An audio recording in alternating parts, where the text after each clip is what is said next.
Alhamdulillah hamdan katsiran kama Allah. Asyhadu an la ilaha illallah wahdahu la syarika lahu wa liman jahada bihi wa kafar. Asyhadu anna sayyidana Muhammadan abduhu wa rasuluh. Sayyidul khalaiq wal bashar. Allahumma shalli ala sayyidina Muhammadin al-mukhtar wa ala alihi al-athhar ashabil ahyar wa sallim tasliman katsiran ma ba'd. Puji dan syukur sama-sama kita panjatkan kepada Allah Subhanahu wa Ta'ala yang pada siang kali ini Allah memberikan kita kesehatan, tentunya juga kesubuhan dalam melaksanakan salah satu ibadah, yaitu sholat zuhur berjamaah. Shalawat teriring salam semoga terlimpah kepada baginda Nabi Muhammad sallallahu alaihi wasallam, kepada keluarganya, para sahabat, para tabi'in, para alim ulama, sahabat kita sebagai umatnya yang istiqamah menjalankan ajaran sunnah-sunnahnya. Amin ya rabbal alamin. Jamaah rahimakumullah, mari kita lanjutkan tentang kajian dalam kitab Nashihul Ibad yang mudah-mudahan memberikan kita sebuah pencerahan dan ilmu yang bermanfaat. Yahya bin Mu'adz berkata, tipuan yang paling besar adalah tipuan kepada Allah Subhanahu wa Ta'ala. Yang pertama adalah min a'dhamil iktirari indil tamadi fi dunubi ala roja, terus menerus berbuat dosa dengan harapan dosanya dapat diampuni tanpa adanya penyesalan. Jadi orang-orang seperti ini masuk ke dalam golongan orang-orang munafik. Jadi dia berharap dosanya diampuni Allah, tetapi tidak ada upaya untuk menyesali dosanya dan melakukan sebuah taubat kepada Allah Subhanahu wa Ta'ala. Ini kan sesuatu yang mustahil, ingin dosanya diampuni, tetapi tidak ada amaliyah, dan dalam hatinya tidak ada penyesalan. Kemudian yang kedua adalah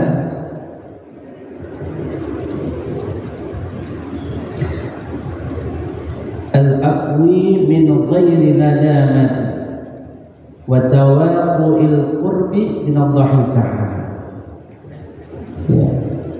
Merasa dekat dengan Allah tanpa melakukan ketaatan. Sesuatu yang mustahil. Orang merasa dekat kepada Allah tetapi tidak melakukan ketaatan. Sesuatu yang sangat mustahil.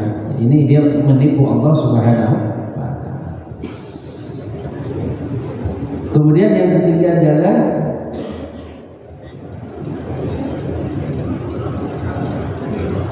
wa tawaqqu'il qurbi min Allah Ta'ala bi ghairi ta'at, jadi wa intidari jar'il jannati bi badrin nar,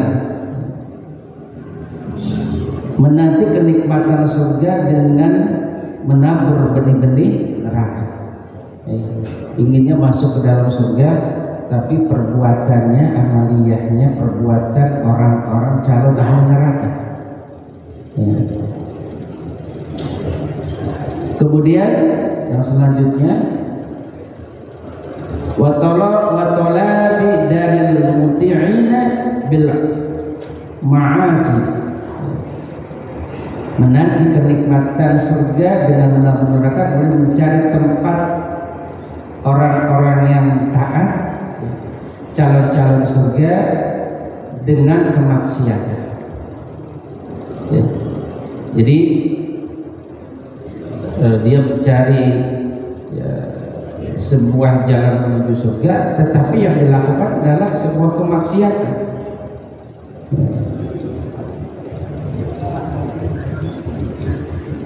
Kemudian wa'tidharul jazaa'i bi ghairi amal, ya, menanti pahala tanpa beramal. Tidak akan mungkin orang akan dapat pahala kan kalau dia beramal, sholat, puasa, ya, baca Quran, sedekah, ya, membantu fakir miskin, membantu anak yatim, ya. Baru dia dapat mendapatkan pahala, ya. Kemudian yang terakhir, pertamanya Allahi azza wa jalla ma'al ifrat, ya, mengharapkan rahmat Allah dengan perbuatan yang melampaui batas, ya, berharap rahmat Allah tetapi perbuatannya melampaui batas, ya.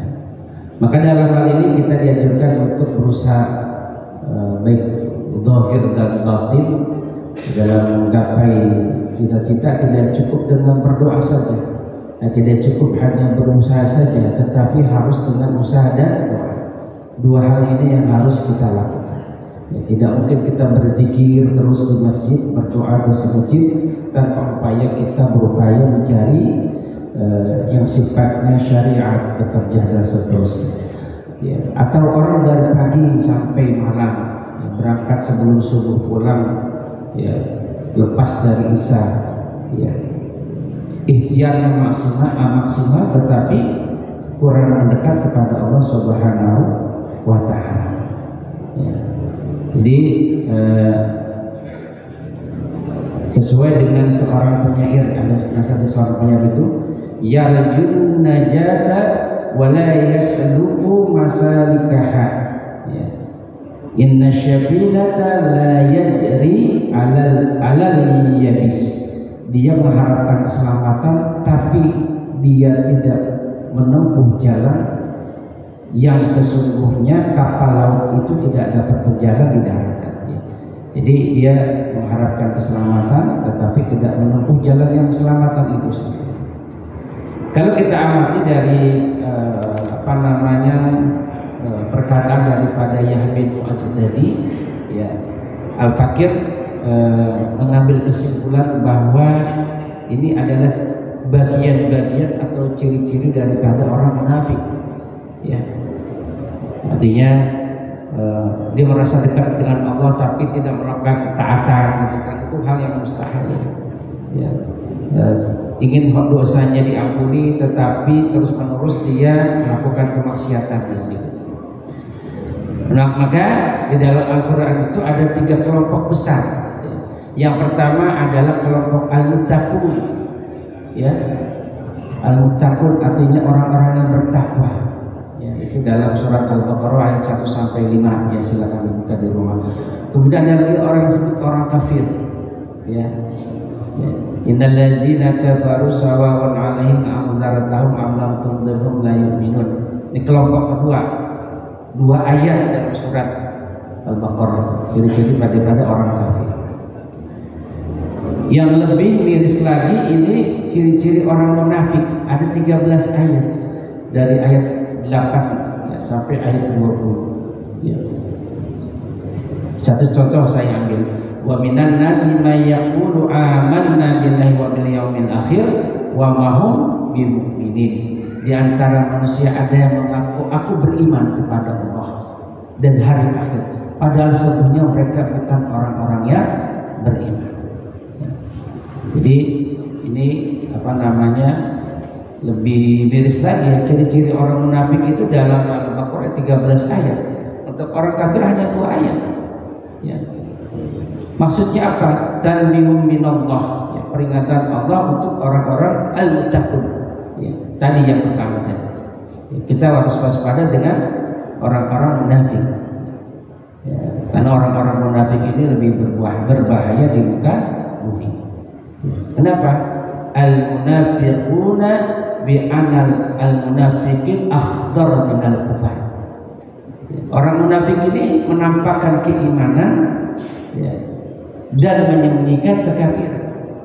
Begitu dia berkumpul dengan orang-orang yang beriman, amanu billah, aku beriman kepada Allah. Tetapi dia berkumpul dengan orang-orang kafir mengatakan, aku masih bersama kalian, ya. Jadi bermuka dua lah, sebutnya orang munafik itu. Ya. Kalau orang-orang yang kafir jelas, ya, artinya orang-orang Yahudi, Nasara, Hindu, Buddha itu jelas mereka menampilkan jati dirinya yang sebenarnya. Ya. Tetapi orang-orang munafik ini, ya, dia saking bahayanya ini Allah yang menggambarkan dalam Al-Quran, innal munafiqina fi darkil asfali minan nar walam tajida lahum nasira. Sesungguhnya orang-orang munafik itu ditempatkan pada tingkatan neraka yang paling dasar, di kerak neraka, ya. Dan kamu sekali-kali tidak akan mendapatkan seorang penolong bagi mereka. Tidak ada penolong, ya, bagi orang-orang munafik, ya.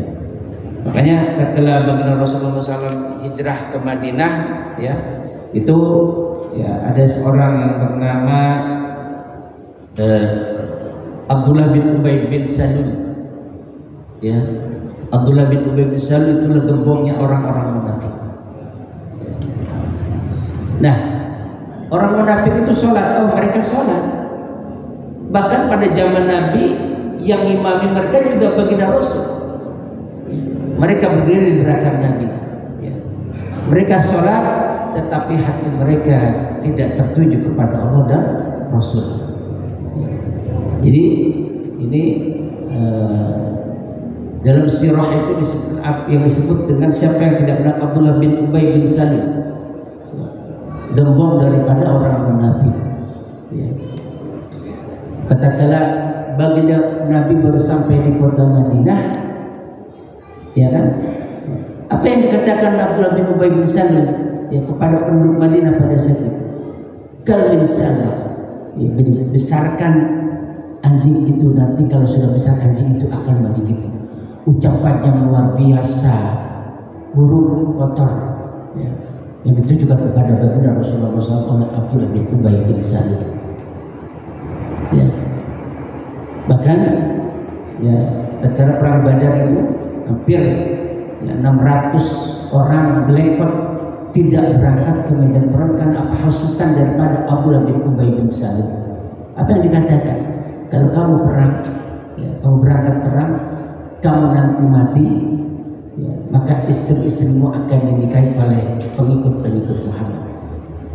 Ucapan yang sangat sadis daripada Abdullah bin Ubay bin Salul kepada baginda Rasulullah SAW. Ya. Tetapi pada saat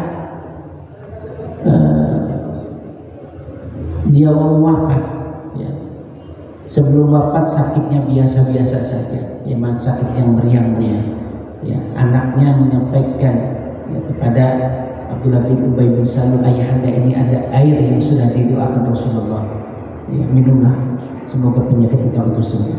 Tetapi apa yang diucapkan oleh Abdullah bin Ubay bin Salul? Anakku, aku lebih suka meminum air kencing daripada air yang didoakan Muhammad. Ucapan yang sangat kotor yang diucapkan oleh Abdullah bin Ubay bin Salul. Tetapi pada saat maut akan menjemput, dia merasa seolah-olah bumi akan menghimpit. Apa yang dikatakan oleh baginda Rasul yang pernah disampaikan, yang pernah dia dengar, seolah-olah terjadi. Dia merasa nanti kuburnya akan menghimpit badan, ya, dan siksa kubur akan mendatangi. Maka diutuslah anaknya berangkat, ya, menuju kepada baginda Rasulullah SAW. Ya, wahai anakku, ya bunaya, coba kau pergi ke Muhammad. Atau aku ingin kalau nanti aku mati, aku ingin dikafani dengan baju yang dipakai baginda Rasul, jubah bagian dalam lagi yang diminta. Tolong sampaikan ini kepada Muhammad. Berangkatlah anaknya menuju baginda Rasulullah SAW, yang pada saat itu sedang berkumpul dengan para sahabat termasuk Umar bin Khattab. Mendengar ini Umar begitu marah. Ya Rasulullah, aku akan selesaikan Abdullah bin Ubay bin Salul asal engkau mengizinkan. Orang ini luar biasa, menjadi duri darah daging dalam perjuangan Islam. Tapi kata Nabi apa? Ya Umar, tenanglah, aku akan memberikan baju ini kalau nanti Abdullah bin Ubay bin Salul ini nanti mati. Itulah cinta kasihnya baginda Rasulullah SAW. Ya walaupun Abdullah bin Ubay bin Salul ini termasuk dalam golongan orang-orang yang tersebut orang-orang munafik, tetapi permintaan daripada Abdullah bin Ubay bin Salul itu tetap dipenuhi Rasulullah SAW. Pada saat waktu Rasulullah memberikan jubah bagian kepada Abdullah bin Salul. Makanya ayat yang luar biasa, laqad ja'akum rasulun min anfusikum azizzun 'alaihi ma 'anittum harisun 'alaikum bil mu'minina ra'ufur rahim. Minta walaupun hasbunallahu la ilaha illa huwa tawakkaltu wa huwa rabbul syarif. Menurut satu riwayat pada saat pengumpulan ayat Al-Quran, ayat ini sulit ditemukan, ya.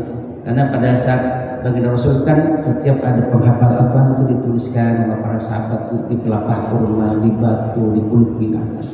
Dan pada saat Umar bin Khattab berinisiatif mengumpulkan itu, ya, Quran itu agar nanti tidak terpisah-pisah disatukan. Nah, ayat ini laqad ja'akum itu belum ditemui. Ya. Berapa periode kemudian baru ditemukan ayat ini. Ya, makanya pada sholat ijazah dari kiai saya itu baca ya 3 kali lah setelah selesai sholat. Ya, mudah-mudahan nanti pada saat nanti kita sakaratul maut Rasulullah SAW yang menjemput kita. Akhratul majlis subhanallah bihamdika asyhadu an la ilaha illa anta astaghfiruka wa atubu ilaik. Allahumma fi ila ma qad. Assalamualaikum warahmatullahi wabarakatuh.